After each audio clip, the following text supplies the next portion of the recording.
की जो स्थिति है वो बद से बदतर होती जा रही है। महिलाएं सड़कों पर निकलने में घबरा रही हैं।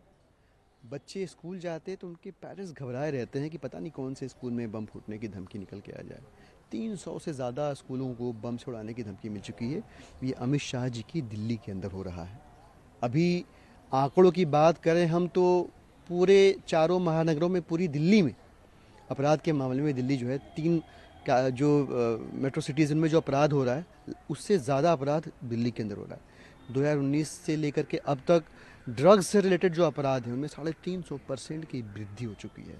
व्यापारी कह रहा है कि भाई बगैर गैंगस्टर्स के क्या हम सुकून से अपना व्यापार नहीं चला सकते दिल्ली के अंदर। बुजुर्ग परेशान है, दंपतियों की हत्या घरों के अंदर हो जा रही है। और दिल्ली जो कैपिटल है, जो प्राउड कैपिटल है दिल्ली, वो अब drug capital, rape capital, crime capital के नाम से लोग इसको पुकारने लग रहे हैं। ये अमित शाह जी की कानूनी व्यवस्था के अंतर्गत हो रहा है। ये उनकी जिम्मेदारी, उनकी जवाबदेही है। और ऐसा जान पड़ता है कि अमित शाह जी ने बिल्कुल आंख मूंद लिया है, नज़रें फेर ली हैं।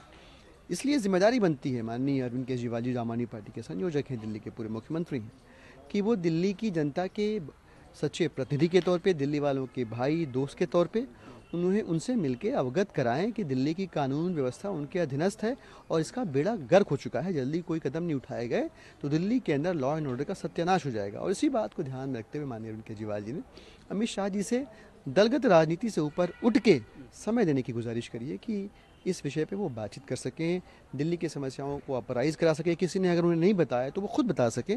हमें उम्मीद है कि इसमें पार्टी पॉलिटिक्स से ऊपर उठेंगे अमित शाह जी और दिल्ली की कानून व्यवस्था को लेकर ज़रूर समय देंगे अरविंद केजरीवाल से मिलने और बात करने के लिए। जी, एक इंटरव्यू अरविंद जी का हुआ, उसमें कई इशू हालांकि थे, लेकिन रोहिंग्या वाला इशू, उस पर आपकी प्रतिक्रिया? बड़ा दुर्भाग्यपूर्ण है कि भारतीय जनता पार्टी अक्सर अपनी जिम्मेदारियों को दूसरों के कंधों पर थोप कर और खुद बच जाने की कोशिश करती है।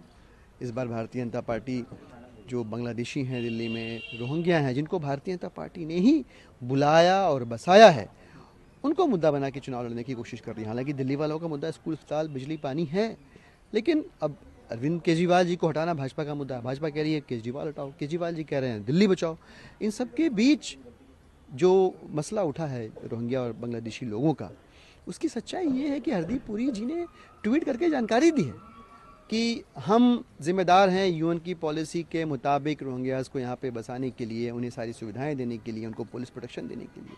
तो बजाय इसके भारतीय जनता पार्टी के सीओ की तरफ उंगली उठाए, वो हरदीप पुरी से पूछ लें। उनको डोर टू डोर कैंपेन करने की भी ज़रूरत नहीं पड़ेगी। हरदीप पुरी जी को सब पता है कि किसको कहाँ पे बसाया गया है, कौन से फ्लैट में किसको रखा गया है और किसकी प्रोटेक्शन में रखा गया है।